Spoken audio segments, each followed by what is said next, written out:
shot! Dishes off to Jones, kicks it out to Aaron Hart, 4 seconds. Oh my goodness! He makes the three. Are you kidding me, Aaron Martin?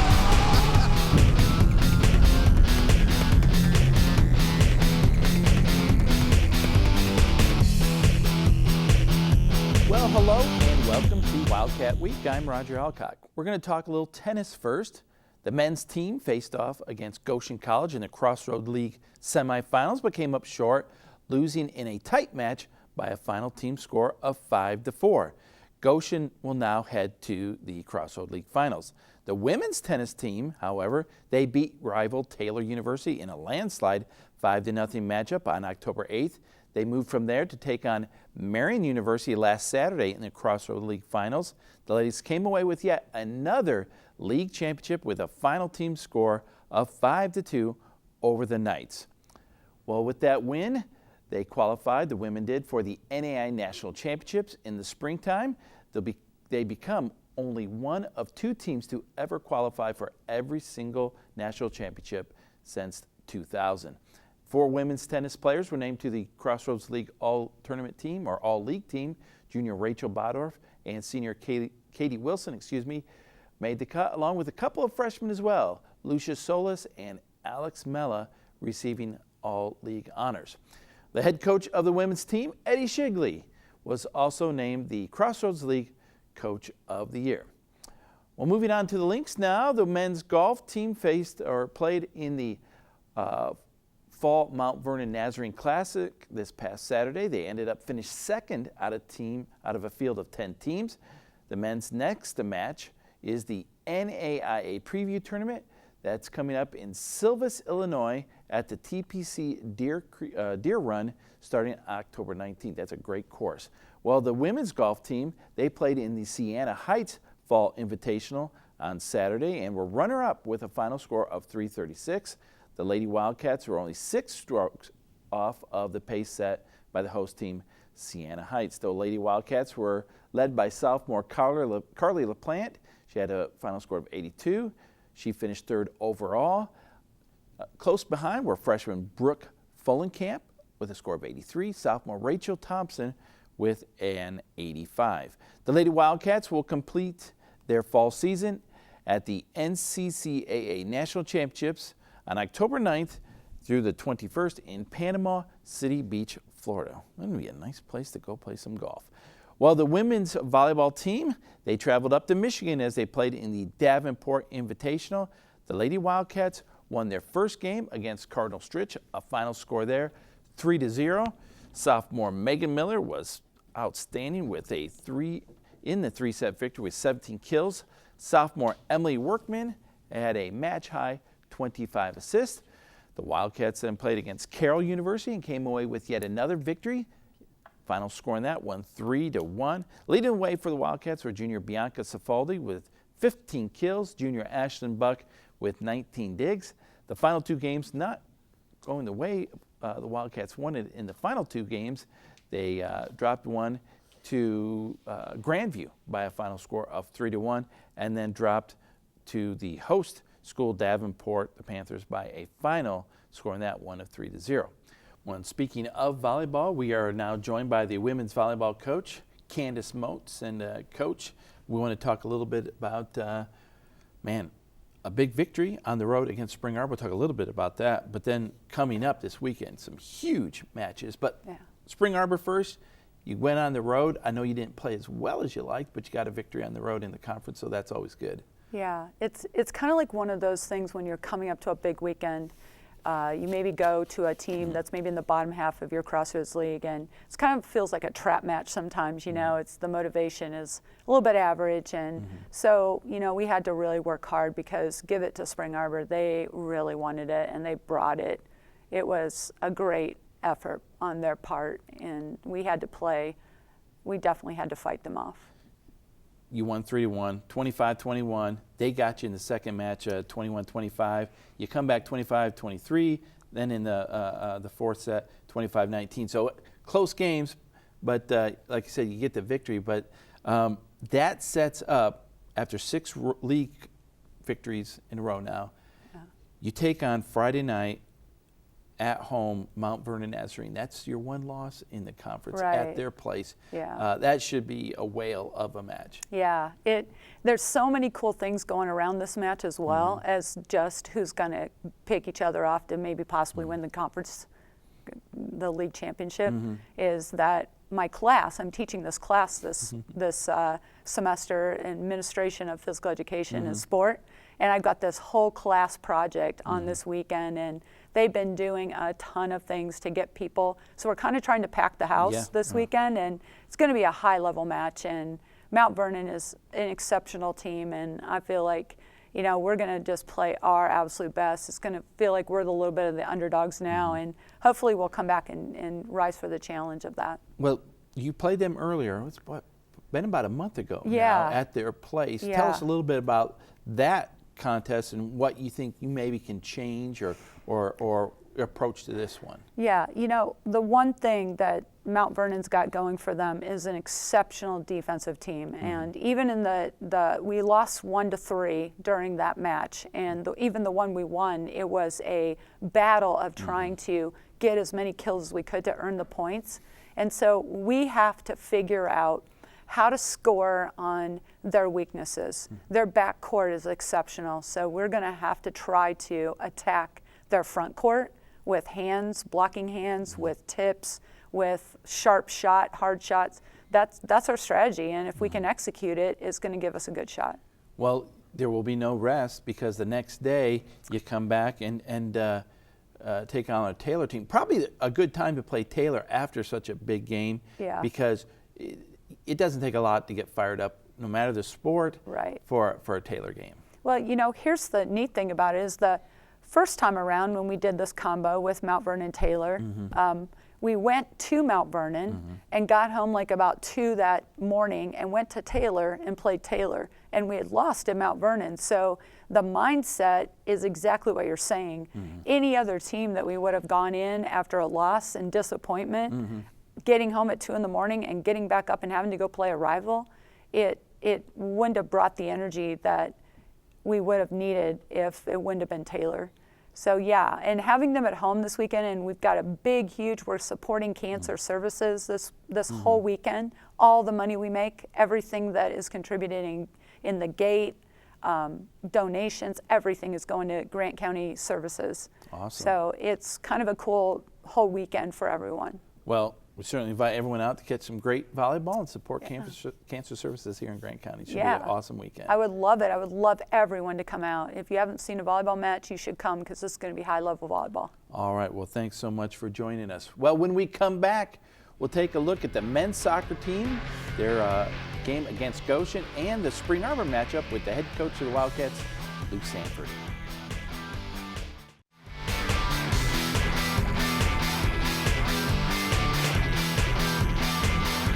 Welcome back to Wildcat Week. The men's soccer team faced off against Goshen College this past Saturday, and defense was the key to their 5th straight victory. The Wildcats have outscored opponents 15-1 during that 5-game winning streak, and it only builds during this game. The defense was stellar, only allowing 5 shots. And last week's Crossroads Defensive Player of the Week, Josh Gepper, made 4 saves during the match against Goshen. In the 16th minute, freshman Samuel Conti took a corner kick. Senior Keaton Albert put it in the back of the net. Then late in the first half, after an attack and a cleared ball, junior Caleb Denlinger gained possession, fired a shot just 20 yards out, put the Wildcats up 2-0 at halftime. In the second half, the final goal for the Wildcats, it came in the 61st minute by senior Corey Lopez off an assist from junior Evan Young. The Wildcats came ahead with the victory in the final score 3-0. A soccer term. Well, we are now joined by the men's head coach, Luke Sanford. And Coach, first time to have you here with me on Wildcat Week. Good to have you here. You're impressed by my use of the word nil, I imagine. You're an aficionado. Yes, that's right. Hold on. Well, you guys are on a roll. That game against Goshen, your 5th straight win. Now we want to talk about your 6th straight win, a big game at St. Francis, another 3-0 win. So you guys are not only scoring some goals, but we talked about you're playing some pretty good defense and getting good goaltending. Yeah, the guys are playing really well. We're hitting a stride. It took us a little bit of time, I think, to get used to maybe our style, system, some new players certainly. But I think we're definitely hitting a stride right now. I think the guys are playing with confidence and poise, and certainly defending is a big piece of that. It's something that we worked on a lot early on in the season and preseason. A lot of work on our defensive shape and how we're going to defend, and yeah, the guys are doing really well. I think the fact that we've had the ball a lot, our high possession rate, is a way of defending, and that's really helped us out too. Well, we're going to take a look at some highlights from this game on the road, as we said, against St. Francis. Really, the first half, I mean, you guys control the action. You're getting a lot of shots, but it wasn't until really, late, maybe the final minute of the first half where Jacob Denlinger finally got that first goal. It was, yeah. Caleb Denlinger scored a big goal for us against Goshen. This time assisted his brother. Yeah, we started out well in the game. I think we were creating chances. We weren't great in front of goal. We had the ball a lot. The guys, you know, our tempo was good, our passing was good. And to be honest with you, the way we play isn't always going to set up to score a ton of goals. But we were certainly creating chances. And Jacob subbed in. By the time Jacob scored at the end of the half, we probably had 7 or 8 subs in the game, so guys that didn't start, and the level really raised. So certainly kudos to the guys that came in off the bench and lifted our level. I would imagine that one, was that up the post or was that up the? That hit the unfortunately crossbar? Placed football crossbar there. Yeah, exactly. But you mentioned the Denlinger, guys, the brothers. Special connection with those guys. They're hard to separate. They do everything together, but they definitely do have chemistry on the field. And they're both good players. They both contributed a lot. And that's a great finish right there from Jacob. Yes. Really good technique, a good find from his brother to find him in the pocket there, and struck it well, hit it with confidence. And what a way to go into the half too. You, like you said, you're kind of dominating the action, but you haven't got any points on the board. But to go into the half, that's got to be a good confidence boost. Yeah, and I think the momentum shifted a little bit just in that we were feeling confident. It's a great ball from Keaton right there. Keaton Albert, 2 assists, and Corey Lopez with the finish there. Yeah, Corey's been scoring goals for us for sure. Keaton's a special player, man. He can kind of do everything. His numbers aren't going to reflect the quality of player that he is. We've moved him deeper. He's playing in a more natural role for him. I think Keaton's a player that can play as a professional, but not in a role that he's typically played here. He's more of a, I think at the next level, a player that's going to play a little bit deeper, maybe closer to the back line or even in a back line. So we've moved him back, and that's really helped. Since we've made kind of that adjustment, that's when kind of started our shutout streak here. And yeah, he had a couple of great assists, really good balls last night. Seth Kintai with the final score there. 3-0, you guys control the action there. But now you try to make it 7 in a row as you go on the road, take on Huntington on Saturday. What do we know about the Foresters? I was watching film on them before I came over here. I think a team that has had some good results, some mixed results for them, so a little bit unpredictable. We know it's a small field, so that'll be an adjustment that we'll make a little bit in training, putting guys in tighter spaces. Small field we played on last night too. It's something you get used to, I think, as a player. The important thing for us is that we just continue our momentum. We continue doing the things we've been doing well. High possession rate, committed to our defending. And I think when we take our chances, when the chances present themselves and we take advantage of them, we're doing really well. When you're playing great defense, when you're getting good goaltending, I would think that gives maybe your offensive threats the confidence that maybe I can take a little bit more of a chance. Yeah, and I think that what it does is our commitment to defending helps us get in good positions to attack from. So, when you get lazy defending, your shape's not good, it doesn't set you up well to attack. And so our shape right now going forward is really good. And honestly, there's some guys that are taking a little bit of a back seat from the midfield that are connecting us really well. Keaton's being one of them. He's made, we've moved him back. It's not as glorious a role. Sammy Conti's doing really well connecting the lines. Evan Young has stepped up in some games. It's been good to have him back from a concussion. So, yeah, we're playing well. We're getting a lot of contribution from a lot of guys and feeling good about things right now for sure. Awesome. Well, hey, congratulations on the win streak. Thanks so much. A couple big wins.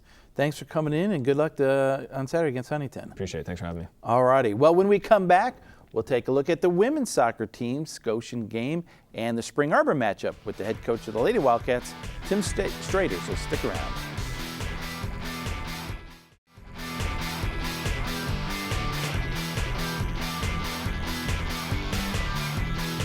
Well, welcome back to Wildcat Week. We switched to women's soccer, where this past Saturday against Goshen College, the ladies came away with a big victory. The Wildcats started off slow, but were helped on an own goal from the Maple Leafs in the 35th minute of the first half. Well, then in the second half, the Lady Wildcats stepped it up. 3 minutes into the second half, senior Susan Anthony scored from way out and finds the back of the net. Then in the 51st minute, junior Alex Abbott scored her very first goal in the Wildcat uniform to give them the comfortable lead. The Lady Wildcats limited Goshen to just 5 shots all game, and the Wildcats came away with the victory by a final score of 3-0. Well, joining me now is the head coach of the women's soccer team, Coach Tim Strader. And Coach, we were hoping to talk about like 6 games straight without a loss. We'll have to unfortunately talk about a tight loss to St. Francis, but I did want to get to that win streak. You guys were on a roll there. You're really starting to play some pretty good soccer. No, absolutely. This we're a young side, and it took us a little time to get our rhythm, find our how we wanted to play, and as we really started to figure out right as we hit conference play, which was our goal. And over the last 5 games, the team has just been phenomenal. It's not only a fun group to coach, but just a fun group to be around. I think you had was a double overtime tied at Grace? Yes. After that, victory at Bethel 2-1, all over Lords 5-0, out of conference, back in the conference. Big win against Taylor, that 1-0 score there. Then, as we've mentioned, 3-0 against Goshen. So, like you said, in conference playing some pretty good soccer, and that's exciting to see. Absolutely. You want to be playing your best soccer come October, November. We're going to talk about St. Francis. That was your most recent game. St. Francis here at home, and as we take a look at the highlights, again, they're kind of one of the traditionally very strong programs in the conference, and no different this year. Absolutely. They're one of 5 teams that are actually ranked or receiving votes for the top 25. And I would absolutely say we more than held our own. We felt like our first half could have been it wasn't to our standard. But as we hit the second half, we felt like we were on the front foot. And as I mentioned to the girls after the game, didn't necessarily feel like we lost the game, we just ran out of time. Well, you know, when we talked to Coach Sanford just a little bit ago for the men's team, he talked about good goaltending and defense. Where would you kind of assess your team right now in that area, on the not the offensive side, but the defensive side? Absolutely. I'd say our back line is one of the best in the conference. We have 3 seniors, Carrie Devney, Susan Anthony, Katie Panabacker, and 1 freshman, Madison Miller, that have been absolutely fantastic. And then we have 2 freshman goalkeepers that have been splitting time in the back. And just our commitment, we believe that defending starts at the top with the strikers. And it's not just your back line, but it's a team effort all the way across the board. You know, let's take a look at these again. These are highlights from the other night against St. Francis. And, you know, just a great effort there by the keeper, but that's one of those perfectly placed balls. Absolutely. Prior to the shot, actually, we had one of our strikers got injured on a play, that actually resulted in the goal. So I do think there for a second, the girls kind of stopped, kind of concerned about one of their teammates. They caught us in a moment of transition. So I want to get back to the defensive side of things though really quick and just kind of reiterate your point. In that 4 straight wins, and in that sequence there, you'd only given up 1 goal. That speaks to what you're talking about. Absolutely. Everything that we believe in as a program starts and ends with our defensive ability. We want to be one of the hardest working teams that any program, when you play Indiana Wesleyan, you know you're going to be in for a physical battle, that we're going to give you our best shot. The energy, the intensity is going to be at a high rate. Now we saw there the final score, but you guys, you know, not a lot of time to think about it. I guess most coaches, hey, we'll celebrate a victory for a day, maybe think about a loss for a day, but it's right back at what's next for the Wildcats? We're right back focusing on Huntington. We're ready to go. This group is hungry. I mean, if you've not been out to watch this team play, you're missing something special. We've got an incredible group of senior leaders that are pushing this group, and then our freshmen, sophomores, juniors are just, we're a competitive team. You want to come out and you want to see just a quality game. This group is going to give you that. You know, one more question for you, just kind of more on the coaching side of things now. Sure. You know, your first year, you're getting acclimated, you know, moving from California, learning the region. Second year, much different story for you, feeling much more comfortable, or what's that transition been like? It's been great. I mean, the year 1 to year 2 is night and day. I mean, we brought in 13 kids this year. Wow. And so half of our team is brand new. And I can tell you that the quality that we have and the style that we play with, and just from last year to this year, I couldn't be more pleased with the direction this program is headed in, and just the not only the quality you see on the field, but the quality that you see in the locker room and off the field and in the classroom as well. You know, the other thing I noticed, because we get to have all the different coaches on here, and, you know, in between breaks, you can see there you're part of an athletic department that really is a team in itself. You guys really kind of root for each other and help each other out, and I think it was one of the themes is, you know, 16 teams, one program. It's great to be a part of that kind of an effort where you're not in a silo somewhere else. You got a lot of support. Absolutely. Even coming from the Division I, it's kind of your program, and as much as you want to support everybody, this is just a special environment. I mean, when you're interacting with your head men's basketball coach and women's basketball coach, I just think the world of them, and obviously Coach Moats and the quality. I feel like even as a second-year coach, just the quality of the mentorship from Coach Foss, and obviously my counterpart, Coach Sanford there, we have a great relationship. So it's special, and I think that that's the quality to the leadership that Coach DeMichael sets forward in the department. Awesome. Well, hey, we say congratulations on the good win streak. We hope you get back on another one, and good luck against Huntington, okay? Thank you very much. Well, thanks for coming on in. All right. Well, the men's basketball team played in a preseason exhibition match against Athletes in Action on Wednesday night. Zach Allen has this story. The men's basketball team started their season off in a different way. The first game was not for a couple weeks, but this was a game where they could live by their motto, I am third. Athletes in Action is a ministry that plays any kind of sports in the United States, and this ministry uses sports as a platform to do mission work around the world. Coach of the Athletes in Action basketball team, Kelly Combs, felt called to this ministry. The more I did it, the more I felt like God was calling me to do it full time, and so 2009 I ended up quitting my job and coming to Athletes in Action to be a full-time missionary. At halftime, one of the players shared his own testimony in front of all who attended the game. A couple months later, in August, I got diagnosed with cancer. Players like these inspired some of the players on the Wildcat squad. Senior Johnny Marlin definitely liked the experience with the athletes. It was really cool because they came in our locker room before for our pregame meal, and they just shared a little bit, and we got to hang out with them, and they were genuine guys. I had a high thought process of AIA, and now I left with it being a little bit higher. The men's basketball team's motto is I am third, which means putting God first, the team second, and yourself third. The Athletes in Action were a perfect example of that motto outside of Indiana Wesleyan men's basketball. Head coach Greg Tonigal actually ran into this ministry during his time at Valparaiso, and also believes that their motto is exactly what this ministry is. My first interaction with Athletes in Action was my freshman year of college. I'm at Valparaiso, and our first exhibition game was Athletes in Action. So I got to hear testimony from a college player, got to see him play, and then I've done some clinics with them before. I've done some short-term mission trips with Athletes in Action. So when you think about what they do, it's what we do. You know, we use basketball as a tool to spread the gospel and to tell people about what Jesus has done in our lives. It was a close match, but the I am third motto was shown throughout. For Wildcat Week, I'm Zach Allen. All right, well, thanks, Zach, for that report. And can't hardly believe it, but basketball's just right around the corner. Well, that's all we have for you this week, but if you have any comments or suggestions about the show, we'd like to hear from you. And you can do that by writing us here at the station, WIWTV 4201 South Washington Street, Marion, Indiana 46953. Or you can visit our website, WIWTV.com, and you can watch past episodes there. That's where you can connect with us online at WIWTV.com. Well, we look forward to being back with you next week. So for all of us here, thanks for watching Wildcat Week.